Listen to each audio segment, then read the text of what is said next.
Okay, all right. So should we start? Because we have 5 speakers. We want to make sure we give them enough time to showcase their research or creative activity. Again, thank you so much for joining us to help celebrate our faculty's achievement. And so today we'll feature 5 research presentation or creative, activity presentation for 5 faculty who just got tenured and promoted to associate professor or promotion to full professor. And so each of them will have time to kind of showcase one element, either their teaching or research or service that they are most proud of. So kind of a way to kind of, again, to reflect on their own illustrious career professionally at this juncture.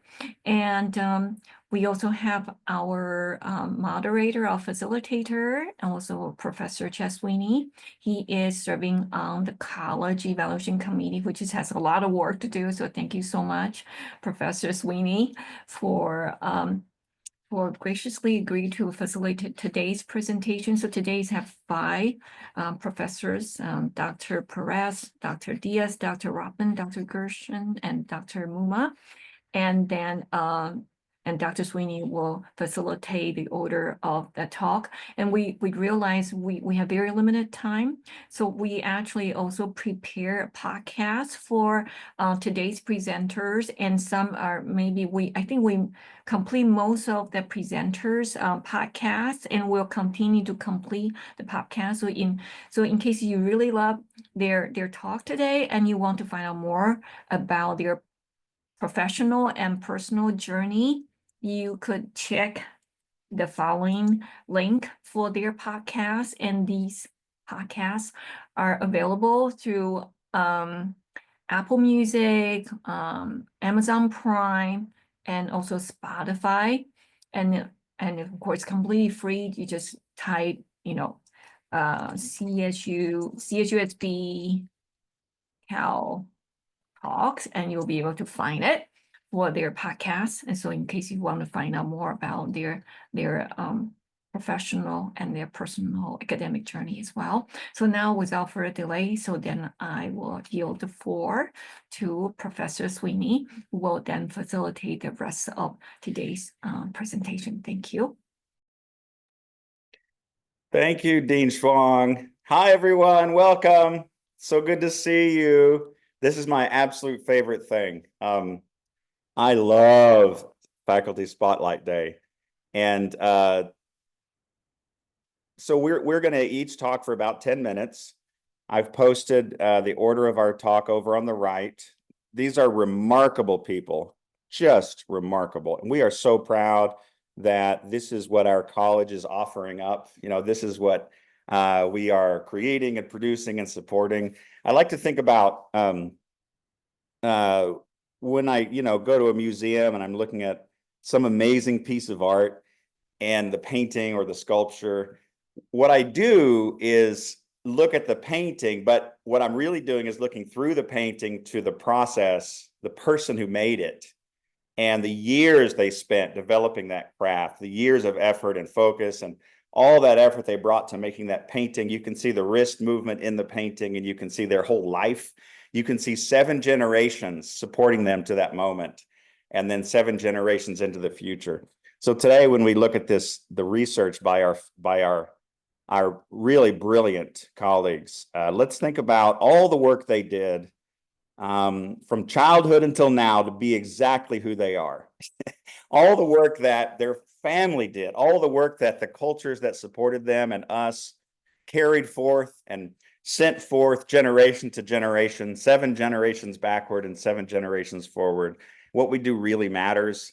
The fact that we can do this in a university and have protections of intellectual right to study whatever we want to study, and right to write about what we want, intellectual freedom. And this right is so important. And in this moment, we carry this and we protect it, and it was given to us, and we hold it sacred and we give it forward. So today, let's just celebrate each other and really see each other. So rarely do we get to witness our colleagues in this side of their being, and in the Pegasus or unicorn of their being, in the fullness of themselves.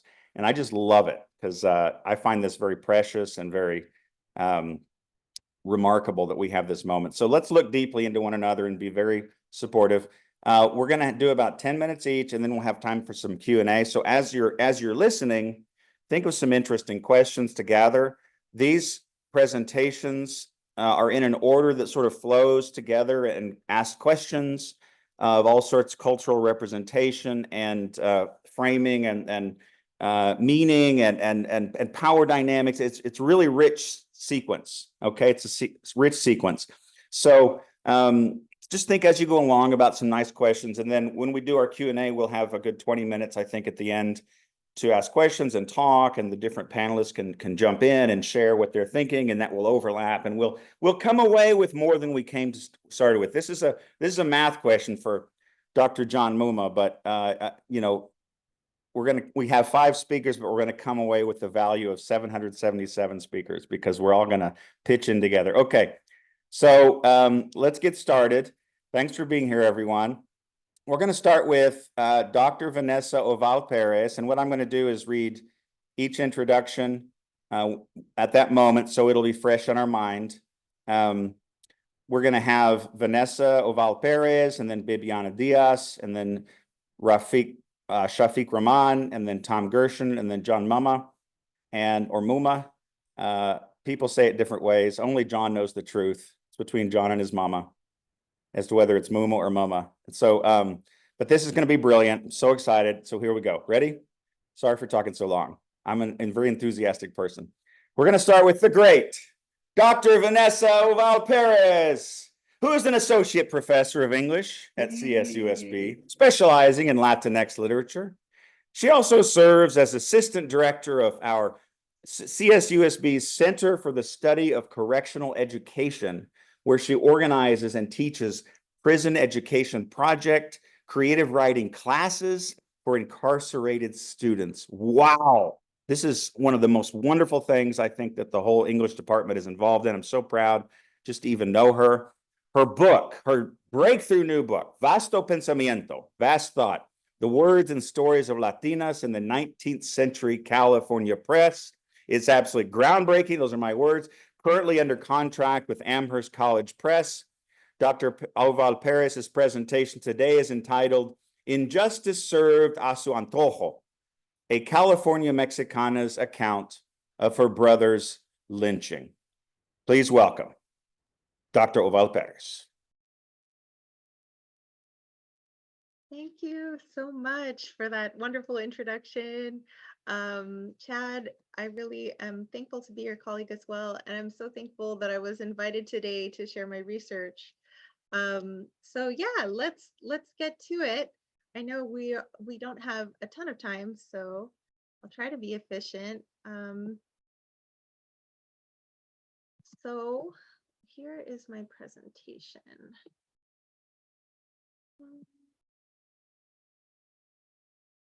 Okay, so this is actually research that I have included in the first chapter of my book project that Chad so graciously mentioned. I'm hoping that the book will come out next year. Right now it has passed peer review and I'm just working on my revisions. So I'm hoping to get the revisions done, then the copy editing, the indexing. I'm in the final stretch, people. So here we go. I'll get started. Anastasia Leyva was a woman who somehow projected strength and poise despite a season in her life filled with grief, injustice, humiliation, and not least of all, the intense daily weariness she must have felt balancing her work as a washerwoman and duties as a mother.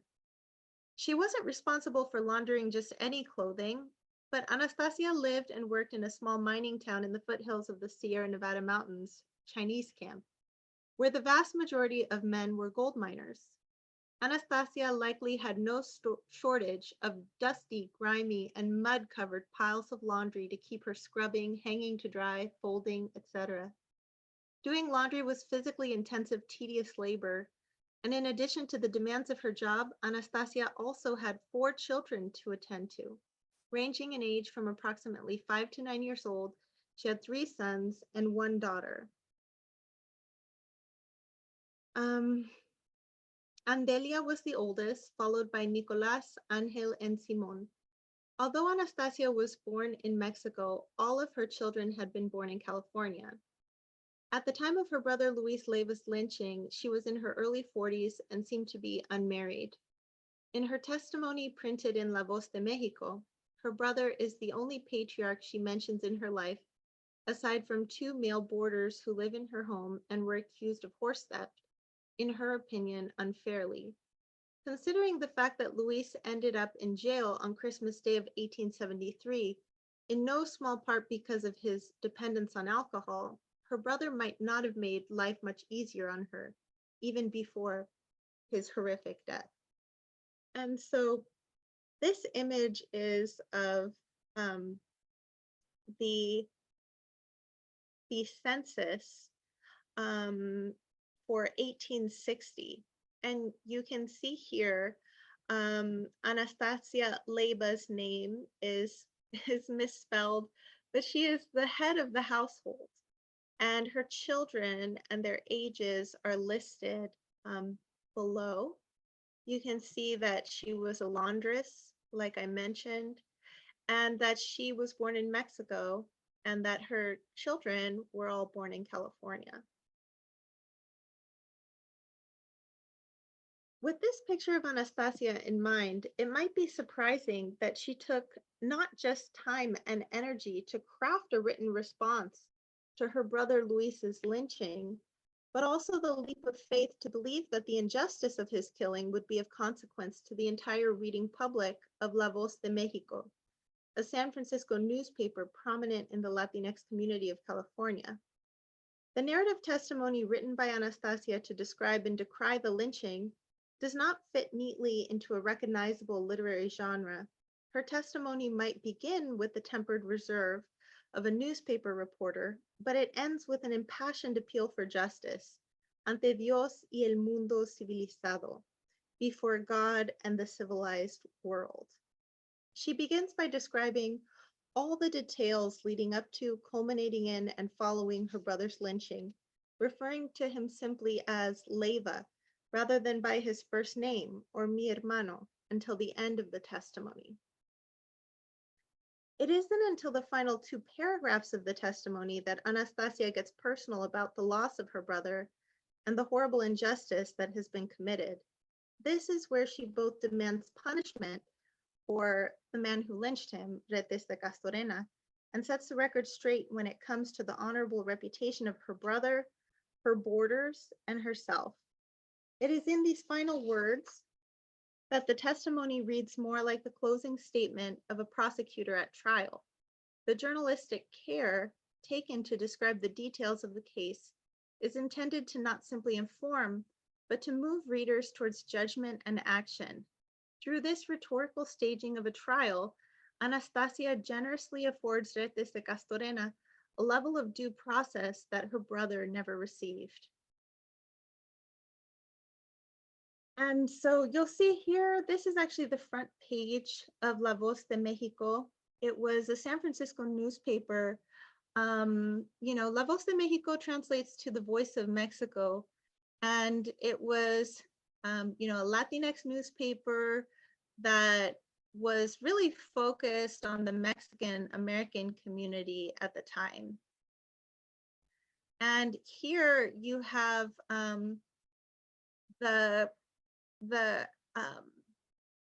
sort of article where it begins to describe her brother's lynching. It says, Asesinato de los Mexicanos Luis Leiva y Cosme Núñez. And so just because I know that we're low on time, I'll kind of summarize the events of what happened, which she also does in her account of his lynching, her testimony of his lynching. Basically, Luis Leiva, as I mentioned, is kind of the town drunk, her brother, again, not making life any easier on her. And he is trying to pawn a pistol so that he can get some money. And he gets into an altercation with the man who basically owns the store where he's trying to pawn the pistol. And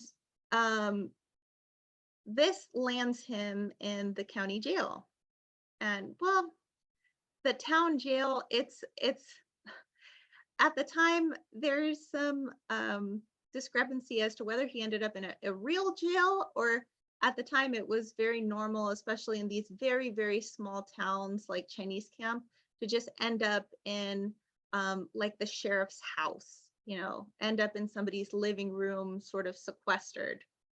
So I have different sources that kind of give me different information about that. So basically he ends up sequestered in jail in somebody's house. The judge decides to hold him. The judge had tried to let him out on bail, but he didn't have any money to post any kind of bail. And the judge said, well, you know, if you stop drinking, then if you make a promise to stop drinking, then I can let you go. And then if you end up drinking again, then you can pay a bail or a bond. And he basically says, I can't stop drinking. I know I can't stop drinking, so just throw me in jail. So that's how Leiva ends up in jail, Luis Leiva. Now, his, you know, friend Cosme Nunez is somebody who was boarding at their home, Anastasia and Luis Leiva's home. And so Cosme ends up, let me check time again. Oof, I only have 2 minutes. Basically, Cosme has an enemy, and his enemy is this rich rancher who's also Latino, by the way, Retes de Castorena. And so Retes de Castorena, described here kind of at the bottom, Alejandro Retes de Castorena, accuses Cosme Nunez of horse theft, which was a very common way for Latinos in the 19th century to end up lynched. So he accuses him of horse theft. He gets a mob together, and here in the headline, the mob is described as Irlandeses, Alemanes, y Indios. So that's a mix of Irish, Germans, and Native people. And it's captained by Retes de Castorena. So they're all fired up. This is all happening on Christmas Day. They're all fired up, and basically they go with the intention of lynching Nunez for horse theft, but they end up taking both men who were both being sequestered or in jail. And so Leiva ends up just kind of getting swept up in the mob and is lynched. And so what ensues is here, these are Anastasia's words. She puts it just very plainly. On the 25th, between 11 and 12 at night, this Retes with a mob crowded into the jail, opened the door, took out Leiva and Nunez, and on the edge of camp in a tree, they hanged him. And I haven't been able to find this tree. I was actually in Chinese camp over the summer doing research, more research on this. And I wasn't able to find the actual tree, but I was able to visit and see the landscape there. Now, what's special, and I'm going to wrap up now, but I just want to say that what's really special about Leiva's testimony is that she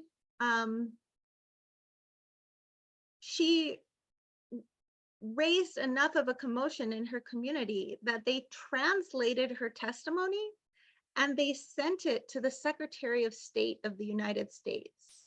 They got the ambassador of Mexico to send it to William H. Seward, who worked in the cabinet of Abraham Lincoln.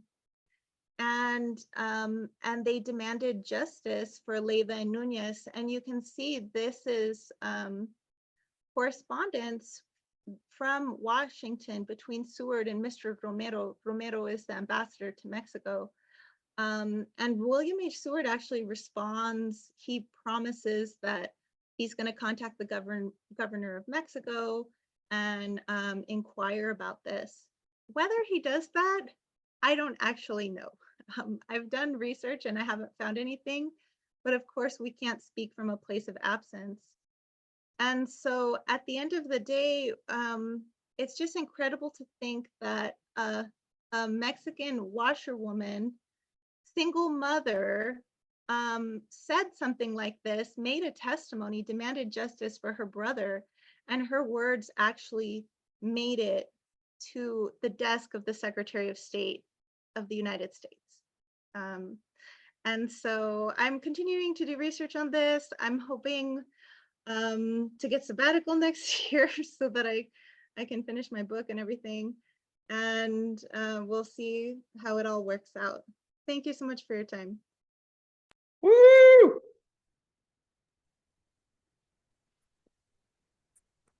In the autistic community, here's how we applaud so we don't make too much noise like this. You can do this if you like. It's really nice. Wonderful, Dr. Vanessa. Thank you so much. And I've actually had a chance of reading this whole book on committee, so I love it. It's brilliant. And this is one of many stories that allow a new window for Latinx, especially women's literature in Spanish in America that hasn't been noticed at all. And so this is just bringing to light stories that really help to complete or reframe history entirely. History. Okay, brilliant. Good work. Now we're going to hear from the amazing Dr. Bibiana Díaz, who completed her PhD with the Department of Spanish and Portuguese at the University of California, Irvine, with a specialization in Latin American literature and theater, and an emphasis in gender and sexuality studies. She's a professor of Spanish and the MA coordinator for the Department of World Languages and Literatures, and on many, many committees. These are such hardworking people.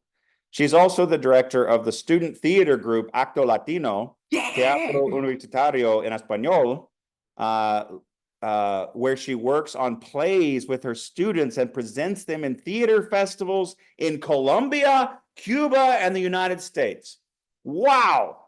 Her research today will be about theater as a pedagogical tool for a diverse and inclusive learning environment. Please welcome Dr. Bibiana Díaz.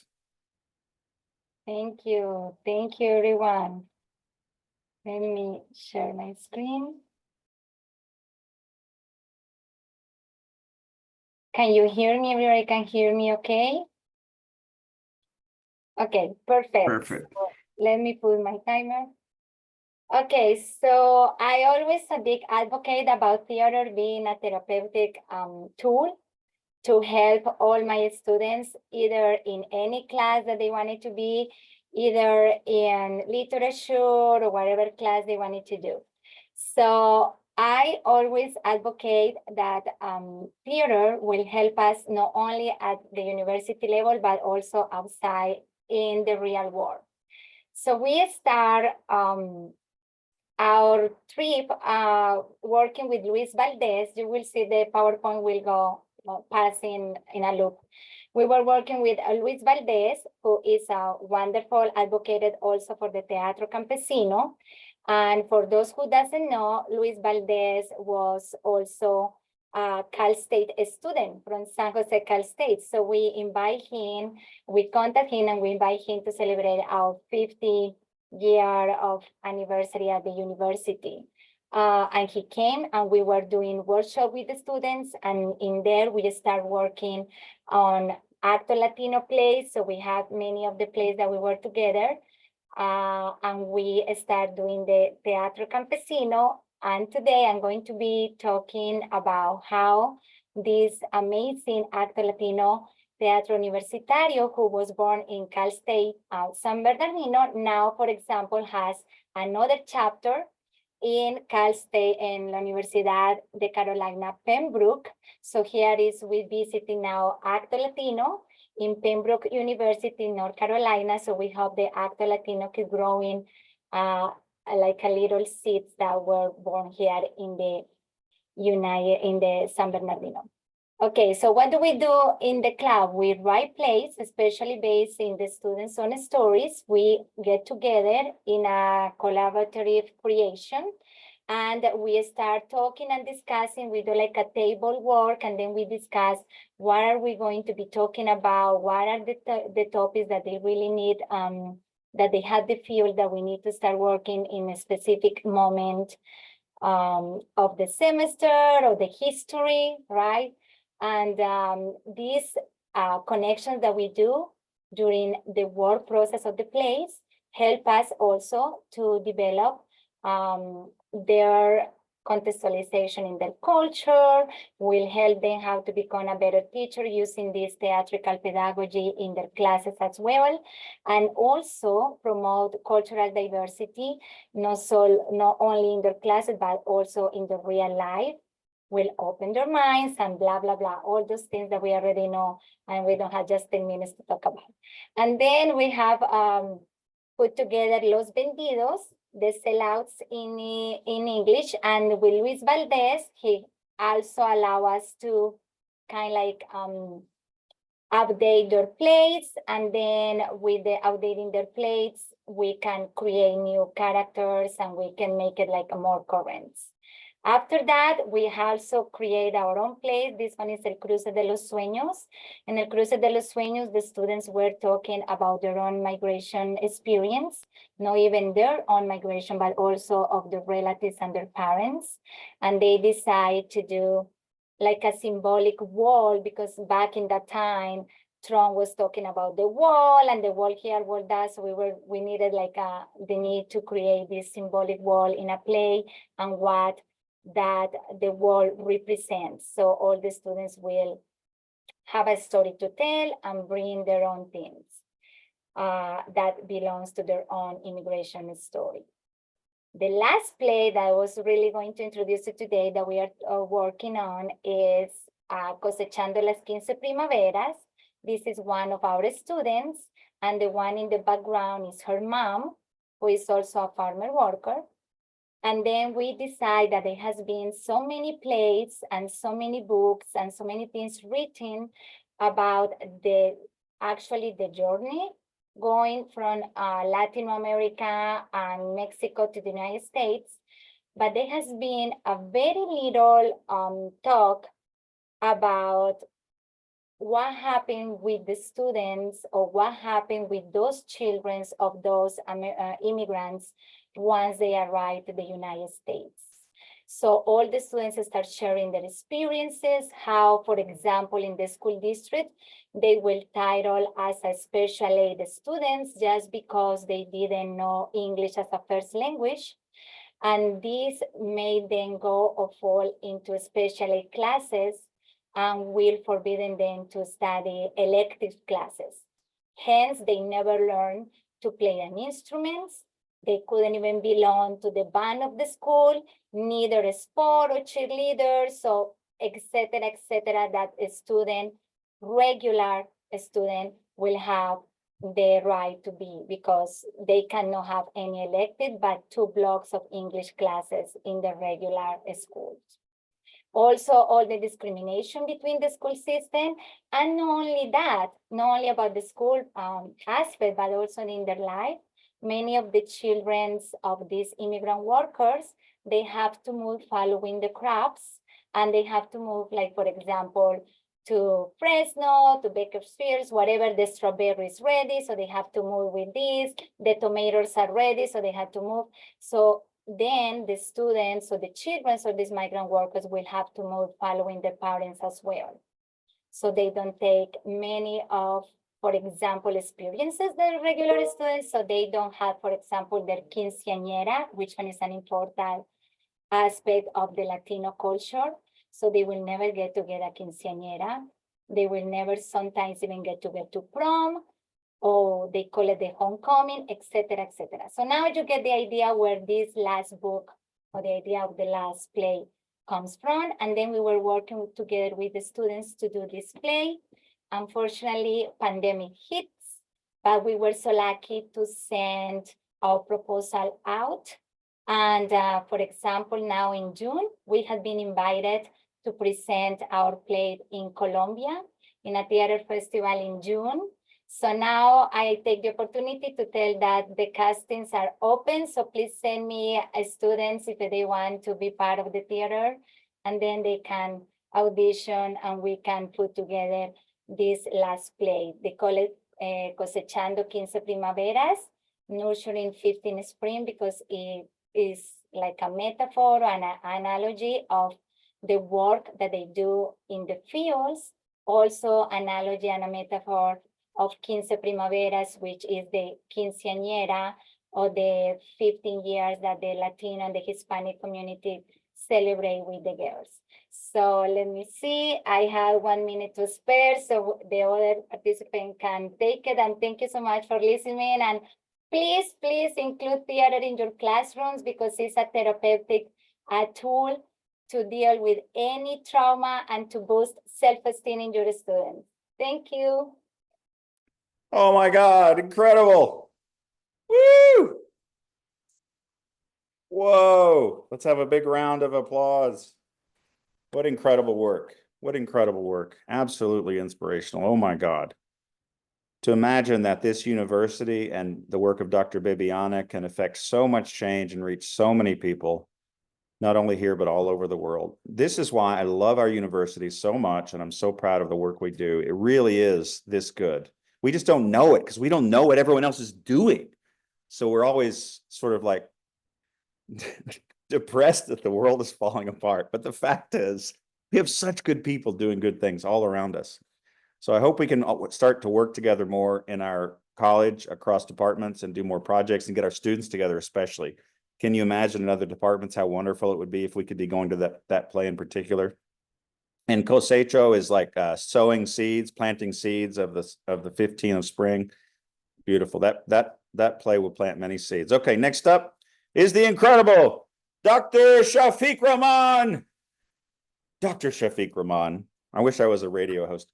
Dr. Shafiq Rahman is a professor in the Communication and Media Department at CSUSB. He earned his doctorate degree in Communication and Media Arts from Southern Illinois University at Carbondale in 2007. He specializes in international communication and has published his work in academic journals, including International Communication Gazette. His ethnography on the Bangladeshi diaspora in the United States was published in LFB Scholarly Publishing's The New Americans series.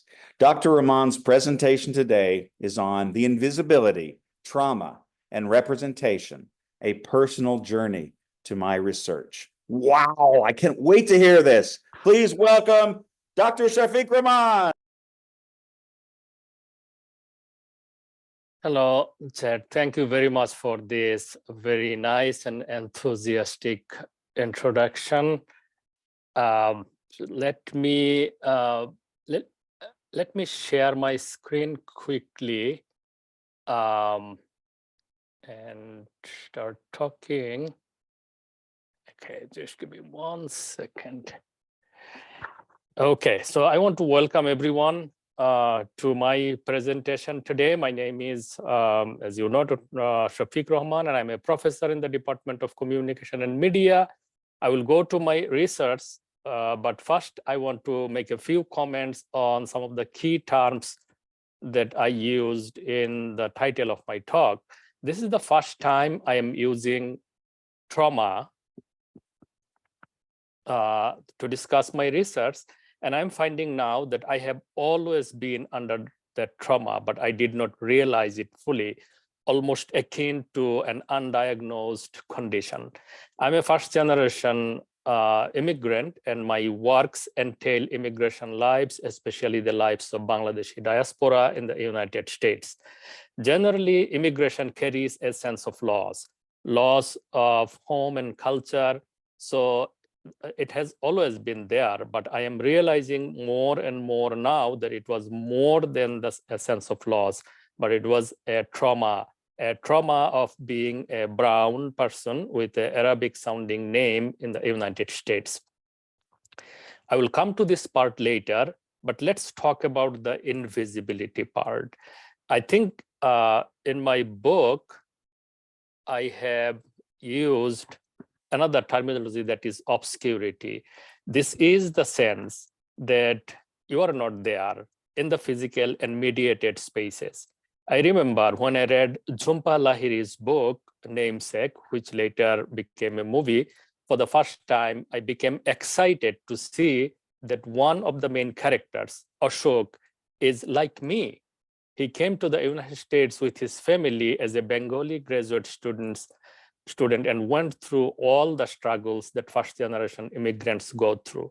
When former President Barack Obama mentioned in one of his writings or interviews that Namesake was in his reading list, that was so rewarding for me. I thought some Americans know about my life, I belong here, but the trauma kicks in and dissipates my joy of belongingness. That's what got me to do my dissertation on the identity and citizenship of Bangladeshis in the backdrop of post 9/11 backlash. And later I turned my dissertation with some additional research into a book. So in that book, I explored how the post 9/11 backlash, the brown and Muslims face, particularly the Bangladeshi Americans, and in many cases, they are still facing it now. So, as the title of my book says, the obscure, invisible, brown Muslim Bangladeshi community all of a sudden became highly visible because of their brown skin and Arabic sounding names post 9/11. I tried to tell the stories of how Bangladeshi Americans articulated their identity in a mediated environment where their faith was constantly demonized, forcing them to introspect their religion and culture, which often led to a crisis of identity. This demonization had multiple effects. They faced physical violence in the streets and other physical spaces. And as the suspect population, they came under strict scrutiny. The most devastating effect was felt in their sense of citizenship. They felt that they are second-class citizens, and they fear that their children will never be accepted as full citizens in this country. The identity of second-generation Americans of Bangladeshi origin took a complex turn. Many embraced a more assertive Muslim identity, claiming their religion by learning about it and building coalitions with other second-generation immigrant Muslims. A great many of those young Bangladeshis articulated a hybrid identity referred to as Desi, which is a generic South Asian identity in diaspora. The young Bangladeshis explore as they attend schools and participates in community events and ethnic cultural parties that they have some similarities with other second-generation immigrants from India, Pakistan, Sri Lanka, and other South Asian countries. They find that they go through similar challenges as they need to reconcile the expectations of their parents and families and their need and desire of living their lives fully in their new home in the US. Thus, they must mix and remake their identity, which I have explored in my latest publication, which is a book chapter in this book, The Immigrant Generation, Media Representation and Audiences. So the title here is Mixing and Remaking the Identity of Second-Generation Bangladeshis in the United States. The second-generation Bangladeshis feel that even though they are inundated with US media and media coming from Bollywood and their parents' home countries, their lives are not represented accurately. As our daughter was growing up, I noticed every time she saw a brown person on TV, like CNN's Dr. Sanjay Gupta, she would be curious and ask me questions. When Hassan Minhaj, many of you perhaps know, appeared on Comedy Central and later on Netflix with his own show, our daughter watched every episode enthusiastically. The hunger for representation among young generation Bangladeshis triggered my current research project. That is, by the way, the current research project, this one is a CSUSB funded. I received funding for this project. I really appreciate, thank you CSUSB and particularly our college, Din Chuang, for supporting my research. So this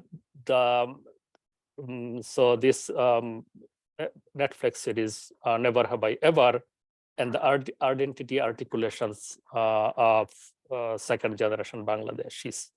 American youths of South Asian origin are not adequately represented in US popular culture. Netflix's limited edition TV series, Never Have I Ever, which was premiered in April 2022 to have filled that gap. The coming of age TV series depicts the life of Devi, a female high school student of Indian origin who live in California with her family. I'm just moving a little fast. The show captures some of the tensions and contradictions of the lives of young people of South Asian diaspora. Through in-depth interviews in my project, I explored how the identity needs of second generation young Bangladeshis are fulfilled in this TV series. The interview narratives reveal that young Bangladeshis see their lives reflected in this show.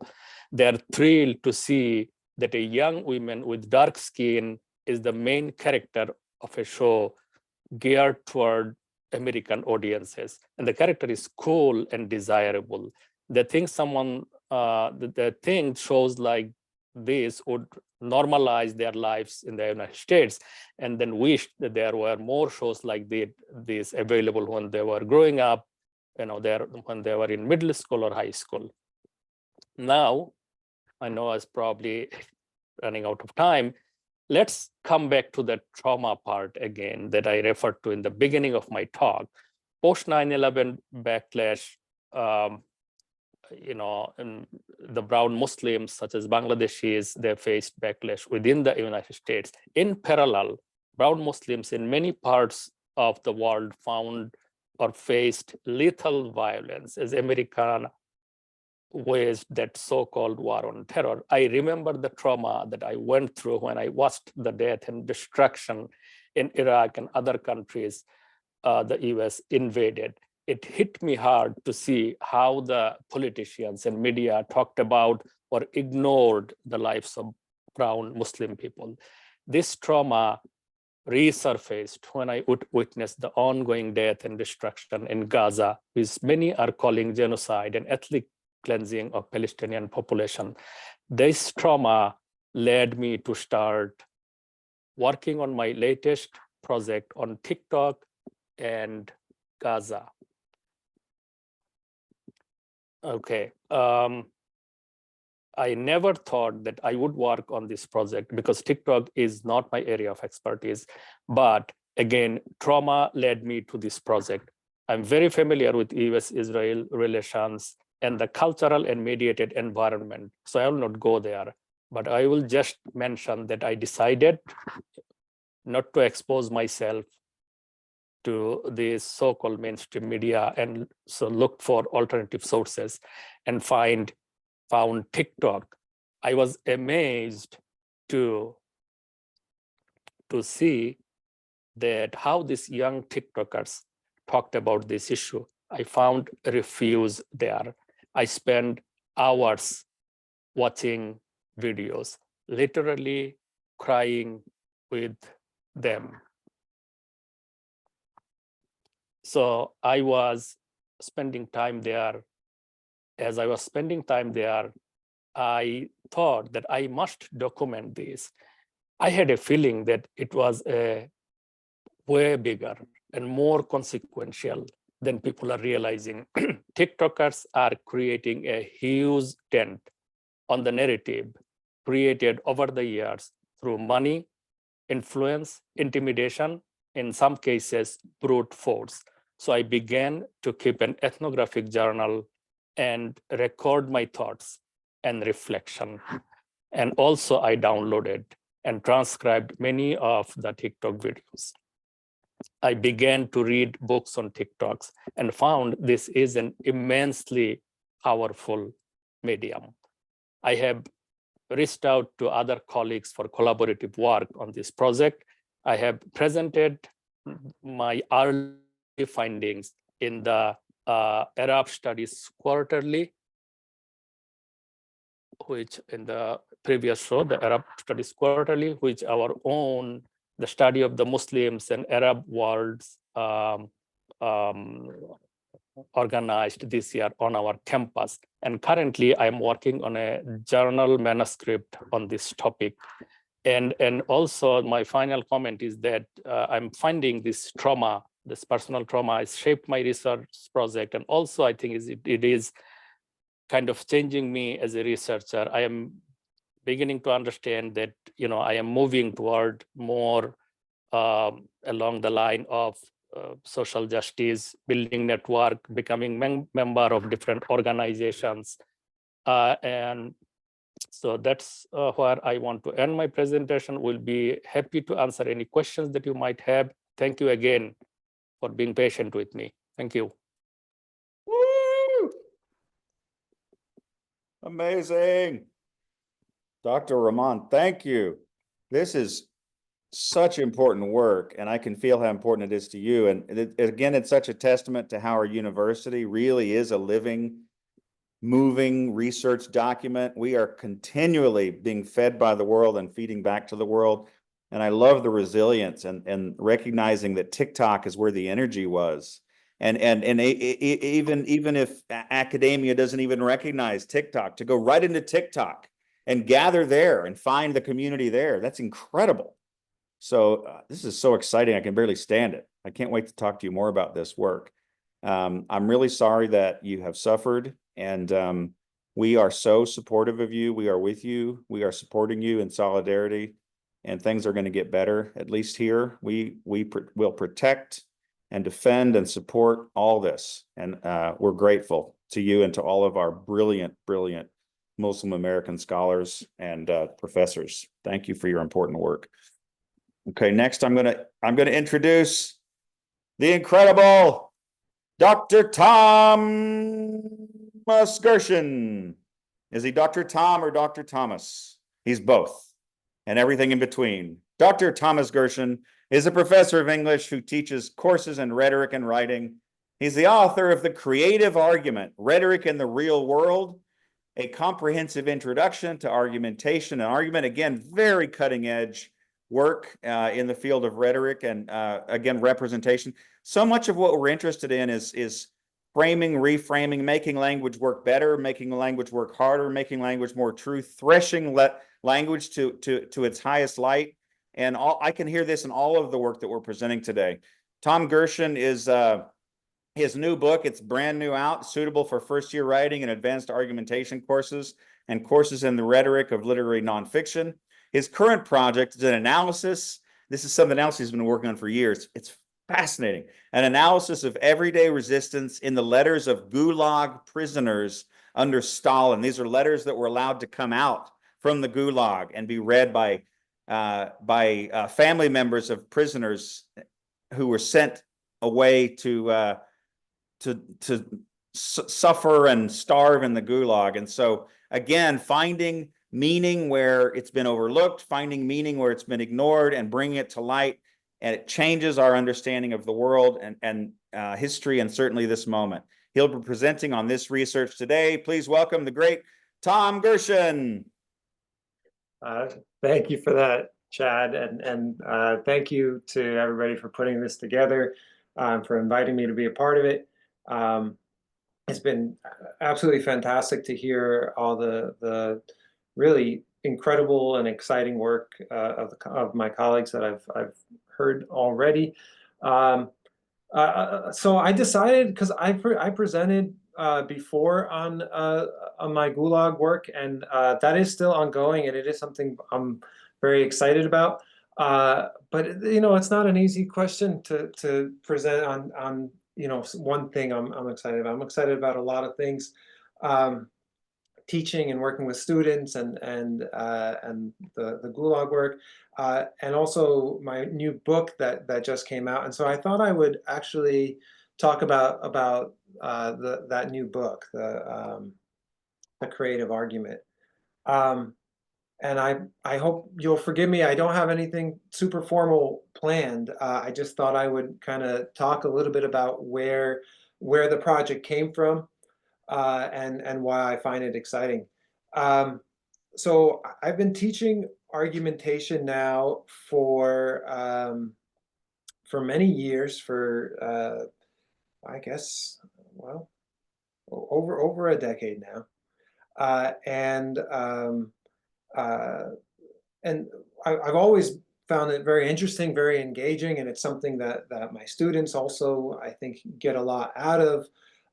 There are so many avenues into talking about argument and argumentation, and especially in the context of writing. But I've never been, and I don't think I'm alone, where I've never been super satisfied with the textbooks that are out there for argumentation. I come from a background in rhetoric and composition. My PhD is in rhetoric and composition, and so there's that sort of trend when it comes to argumentation. But then there is also, you know, sort of argumentation coming out of communication studies and that sort of thing. And I always kind of felt like the textbooks coming out of rhetoric and composition were insufficiently technical, right?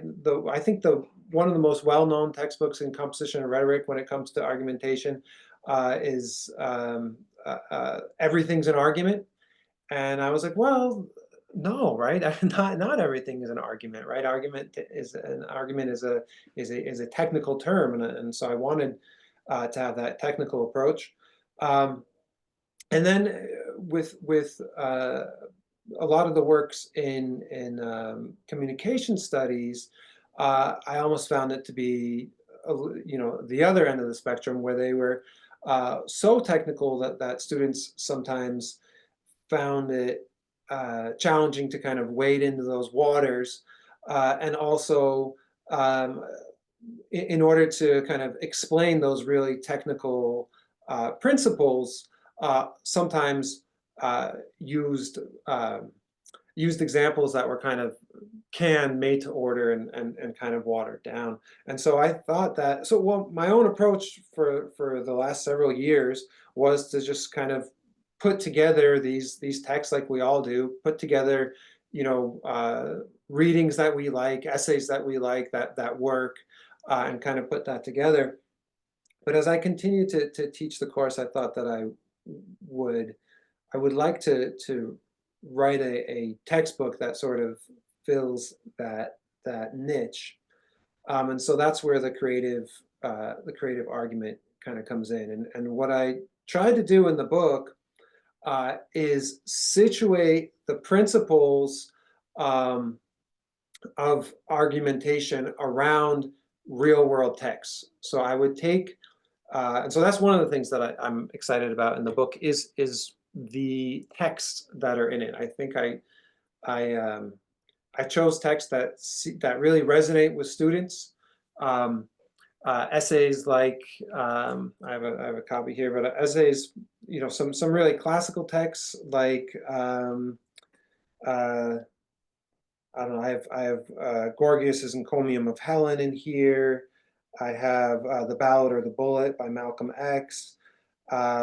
I have a Speech to the Troops at Tilbury by Queen Elizabeth. So we have some you know, texts going back quite a ways, but then also some really contemporary stuff like Janine Capo-Cruset's What We Pack, which is a fantastic essay about being a first-generation college student. I have let's see, I've an essay, I don't know if that's the right genre, but it's called One Day This Kid by David Wojnarowicz, which is a sort of autobiographical image text about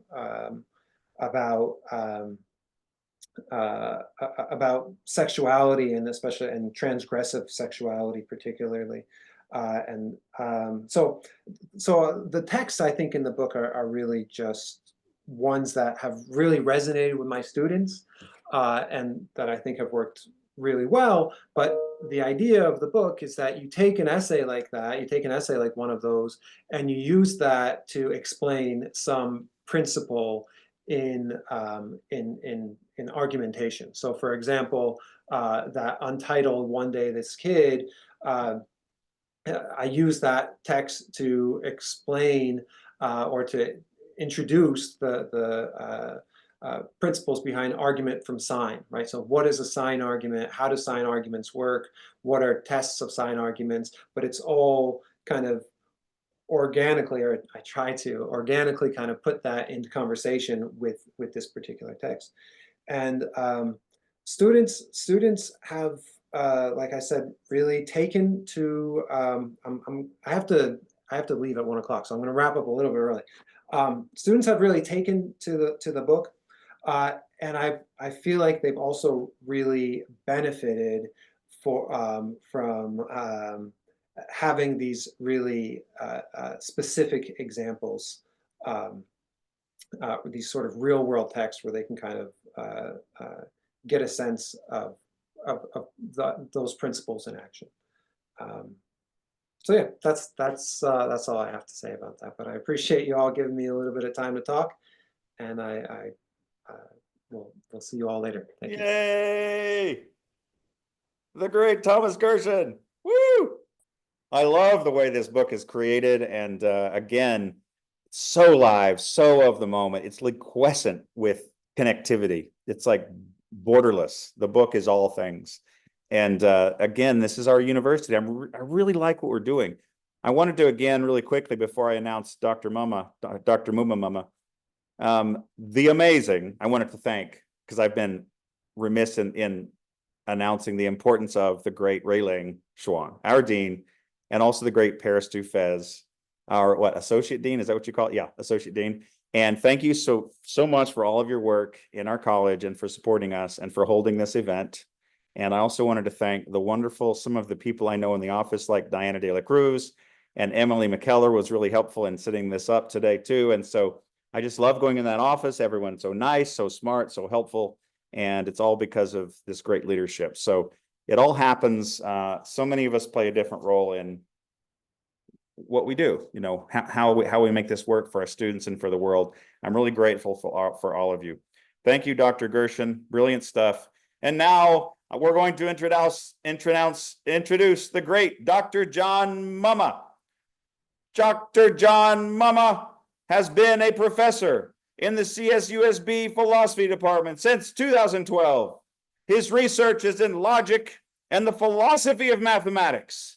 He received his PhD in 2006 from Carnegie Mellon University for a dissertation on the logic of geometric diagrams and has since moved on to the logic of counting and elementary arithmetic. Dr. Mumma is presenting today on his research in logic, diagrams, and counting, and I have had many good conversations with him. It's absolutely fascinating to get into his mind. He's like an Einstein of where word and mathematics, where language thought, where ontologies, where infinities reach and find semantics and meanings and words. And it's just fascinating to get in there and talk with him. So we're in for a great treat today. Please welcome the great Dr. John Mumma. Yay! Thank you, Chad, for that very flattering introduction. I hope I can live up to it with my presentation today. So here it is. I hope you can see it. Let me make it a full presentation, so give me a moment.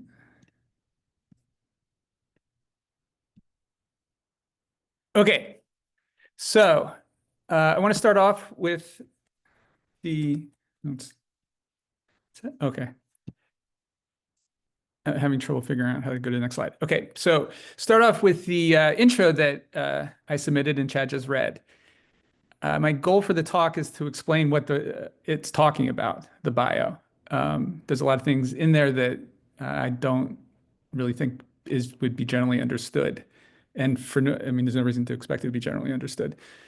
So, and in doing so, just this will explain my work. So I want to specifically concentrate on 4 key phrases, the ones highlighted here.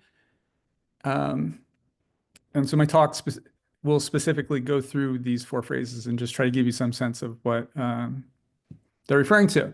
So the first two are my areas of specialization, the philosophy of mathematics and logic. And then the second two are the specific work I've done in these areas. Okay, so first, the philosophy of mathematics. It is a subfield of philosophy that is a philosophy of X subfield. So there's many philosophy subfields where you take some human activity, some human pursuit, an area of knowledge, and look at it philosophically, try to figure out its underlying principles, its purpose, what the ideals of that subject are, or of that area of human life is. So here's a by no means exhaustive list of these kind of subfields of philosophy. With philosophy of mathematics, what is a central concern is the nature of mathematical proof. One of the, in building mathematical knowledge, the way mathematicians do that is by proving theorems. And so if you're going to look at what's going on with mathematics, if you want to try to understand its nature and its principles, one thing you have to have an account of is mathematical proof. And that's the one question in the philosophy of mathematics that I've devoted myself to. So here's an example of a mathematical proof from a classical text, not just in the history of mathematics, but also just the history in a history period. It's Euclid's Elements that this is taken from. It's a proof of the Pythagorean theorem. So this diagram there shows you is a right triangle with squares on it. And the theorem is that these two squares sum up to that. So things like that. So this text, the Euclid's Elements, has for centuries given the paradigm for mathematical proof, and countless proofs have followed. And this kind of, I guess this element of mathematics where you prove something has fascinated philosophers because there's this special characteristic of a proof that it seems to be absolutely certain that there's no way you can doubt it if you succeed with the proof. So it represents a kind of ideal of knowledge that philosophers have tried to figure out how it can meet that ideal. And so a lot of philosophers have said a lot of things about it over the centuries. Recently, though, or in more modern philosophy of math, the approach has been to, one thing you have to do to understand the proof and how it works is to give an account of its logic. So that brings me now to the second phrase on the list of phrases I had at the beginning. So along with philosophy of mathematics, I'm trained in logic. And what I do in doing that is to logically analyze pieces of reasoning. And when you do that, what you're seeking to do is give a principled and precise account of every step in the reasoning to resolve the reasoning that leads you to a conclusion, to resolve it into clear steps, a sequence of clear steps. So how you do that generally is you have to do two things. You should specify the general forms with which the content of the reasoning is expressed, and then specify rules of inference operating on these forms. So perhaps the most prominent example of such both a general form and a rule is here. Here it's you can specify that certain claims have the form of a conditional. If A, then B. So A could be something like A could be something like it's raining. B could be something like the picnic's canceled. So if A, then B is giving the general form of something like if it is raining, the picnic is canceled. So then that's a form, a general form for expressing something, a claim. And then on the right, you have an inference rule that tells you with other statements, how you can then infer something else. So this is an example of what a logical analysis, a part of what an logical analysis would provide. This would be rules for certain steps in reasoning. Okay, so a very quick presentation of logic and what it does. I can now move on to number 3 on my list of phrases to explain. So what I did in my PhD dissertation was provide a logical analysis of the geometric proofs in which inference rules operate on diagrammatic forms. So the example I just gave you of a form and then an inference rule with that form was it was a sentence, but in my PhD dissertation, what was distinctive, or what made it a PhD dissertation, was that I gave an analysis where the inference rules were operating on diagrammatic form. So here's an example.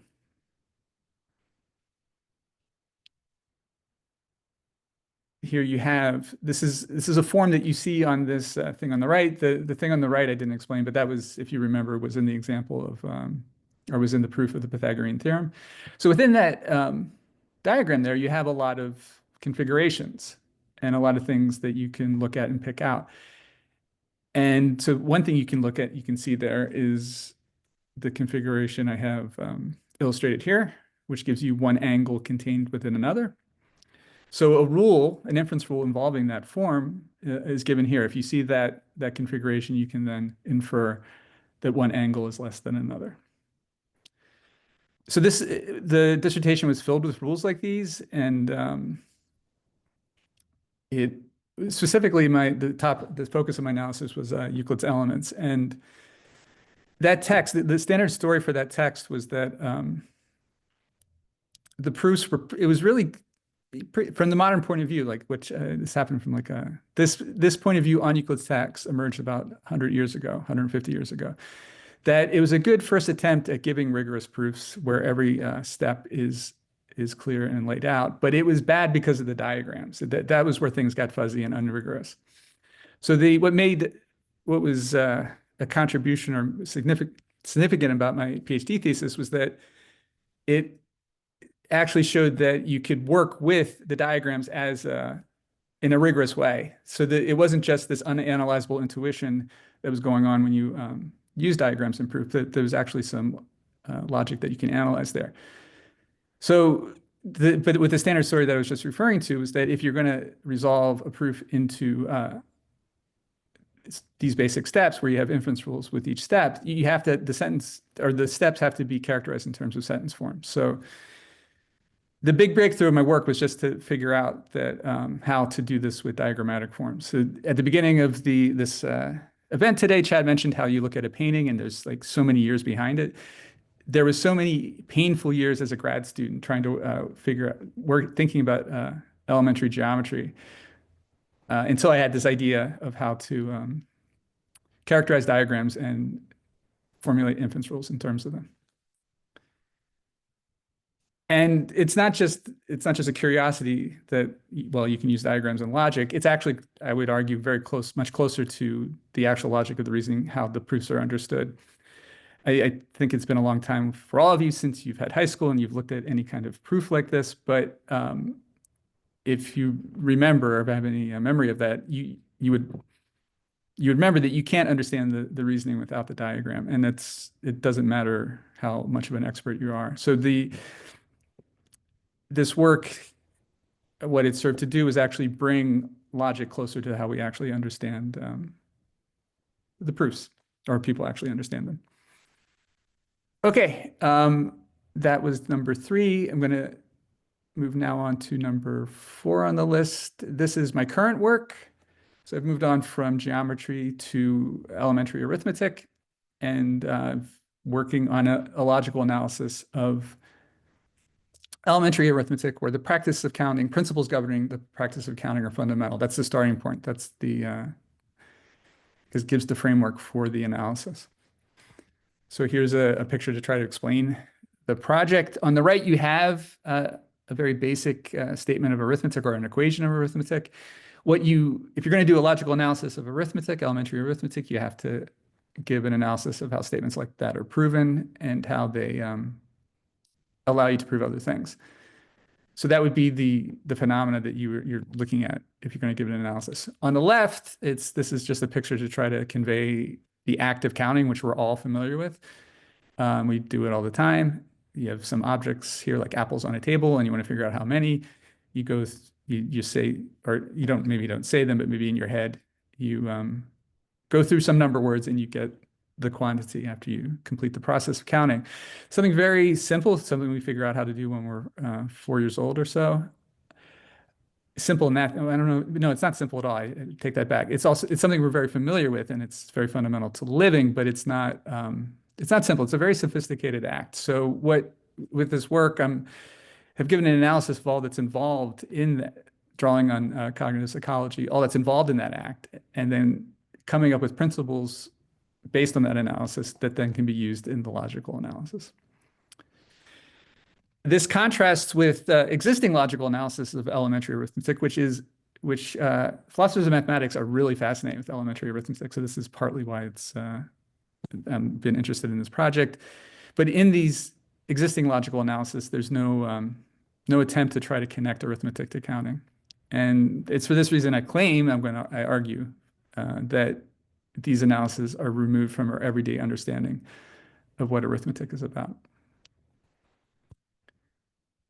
Okay, that's it. I've gone through the 4 items on my list. I just wrap up here. The underlying aim of my research, I maybe gathered from my description, is that I'm trying to do a logical analysis, trying to be rigorous, trying to make everything precise, but at the same time, make these analyses align with the way this mathematics is actually understood and practiced. Rather, it's in the literature, people don't seem to care, to have any kind of,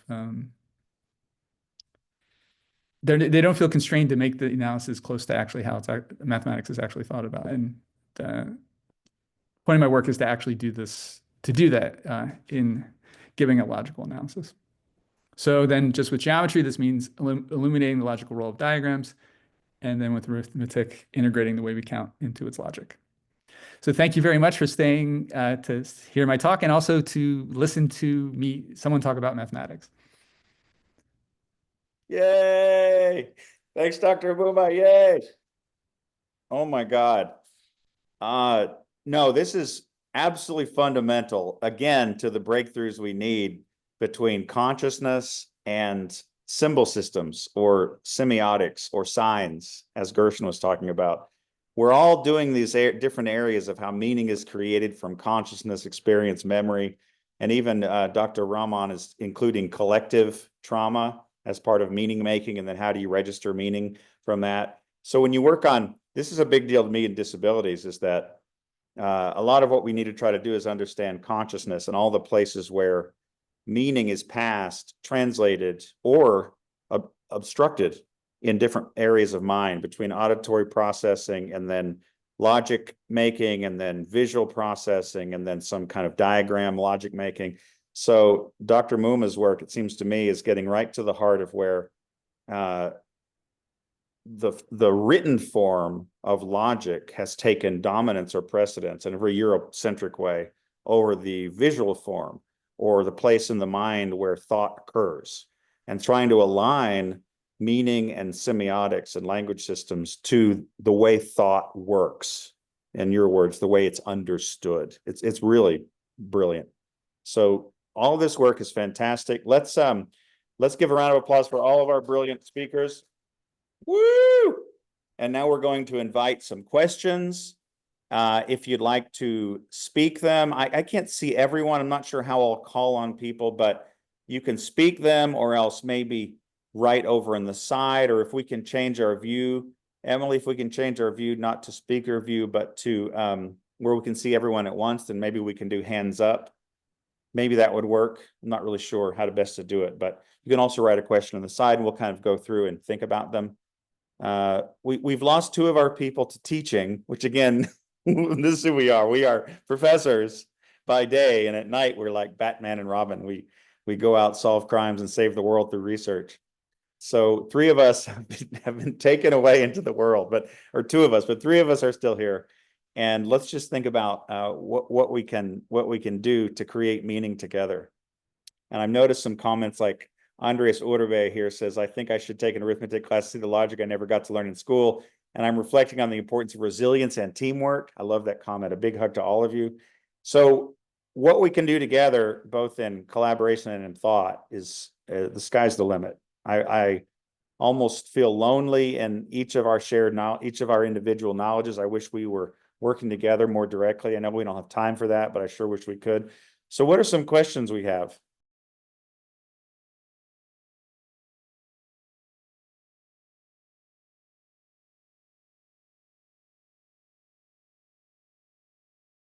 Take your time. You can write it in the chat. There's no rush.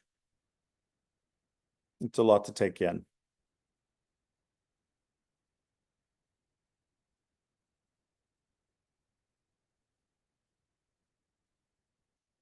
What are some follow-ups? So we have our brilliant scholars.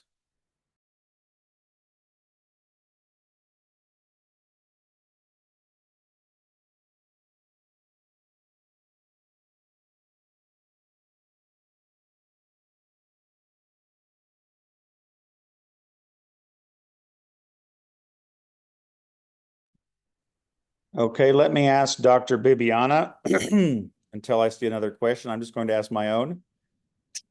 Dr. Bibiana, you had just barely begun to talk about the healing qualities of theater, the way theater can be used in pedagogy across the board. I believe this to be true, and it's part of my universal design for learning belief is that theater and drama is very effective in any class at all. Why do you think that's true, and how would you see us using it? Oh, thank you so much.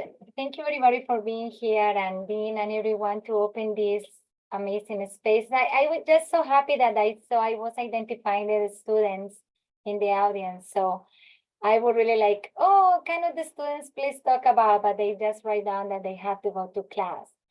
I love putting theater and the drama pedagogy in the classes because regardless if we are teaching philosophy, logic, whatever topic that you want to teach in the class, if you introduce a little bit of the theater exercise, the topic of the class, and this is my understanding and I strongly believe, it will be more effective.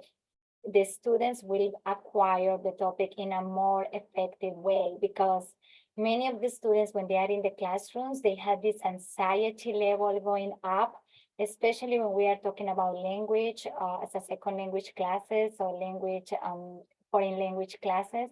The students are very stressed and aware about the pronunciation, their anxiety, they don't know what to say, what to do. So when you introduce this little exercise of theater in the class, there are a lot of exercise, variety of exercise, simple to more complex, more like problem solving, so tasks, so participation, group, individually, etc. All this anxiety level with absolutely lower. And then when you are relaxed, the scientist has proven that the information is more effective in your brain. It's going to be recorded in an effective way. Did I answer your question? Oh my God, I love that comment. Yes, so it's almost like emotional learning is taking place, interpersonal, selfhood and emotional, social emotional compassion is developing and confidence. And so when we speak key phrases over and over and feel them in our body, there's a lot more learning than meets the eye. I think we could do this in so many of our classes. I used to teach Spanish in San Francisco, and the students we were using this kind of theater. The students were writing stories of crossing into the United States, and we were doing this in English so that they could practice English, but they would emotionally replay the stories of crossing or arguments with their parents, things that really mattered to them, and they would do it in English and emotionally and excitedly. And there was just this sense of embodying the language and owning it, so English wasn't so strange or so oppressive. It started to become something owned. And so I could see it in that context. We do this a lot in creative writing. I was in a play last year and I felt all the emotional learning in myself. I did not expect that. I did not expect all that emotional learning in myself. It really surprised me.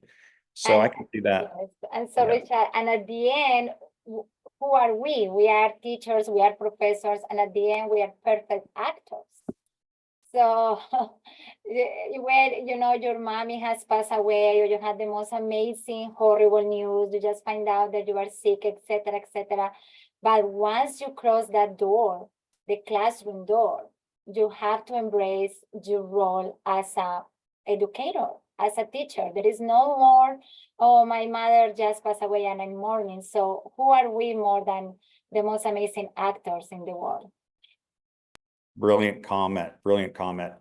Okay, let's look at AJ's question. I was intrigued about trauma-informed research. Wonderful, AJ. Thanks for this question. Who are some of the leading scholars studying it, Shafiq? Thank you for highlighting how some areas of study, such as genocide studies or immigration studies, are inherently also trauma-related inquiry. I love this connection. Okay. This is what, as I said, that I am just beginning to realize that it is trauma induced, my work that I am doing. So this will be, and I am, to be absolutely honest with you, and I'm familiar with when I did my work on my book and dissertation, and I read a whole bunch of literature here in this country, Europe, coming from diaspora, ethnic studies perspective, explored the backlash, identity crisis, all kinds of things. But that trauma, maybe some of those scholars you can reframe or reimagine. But I remember, and I cannot give you any names, but some of the people, some of the scholars, and I don't have a name coming up at this time, but some of those studies, like if you are a brown Muslim, then you don't have a right to talk unless you do certain things. Like, for example, in this current episode, as if that you will have to begin by saying that you condemn Hamas, you condemn these and that, then only then you gain your right to speak. That's a very traumatic experience for many people. So as I said, I'm also, and through reflection, when I was preparing for this talk, and I realized that this is trauma, is untreated trauma that I'm going through. Maybe it's coming out in my research a little piece by piece, but it is there, it needs to be fully explored. Thank you, Ajay, for this point. Fascinating.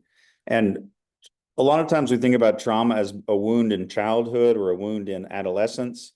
And this proves and shows that there's a collective trauma, a collective wound shared in the individual and also in the collective. So having a Bangladeshi Islam identity, a person of color, all of these things start to accumulate and absorb trauma. And it happens slowly but profoundly. So instead of there being one event, there is a number of wounds to selfhood over time. It's absolutely profound.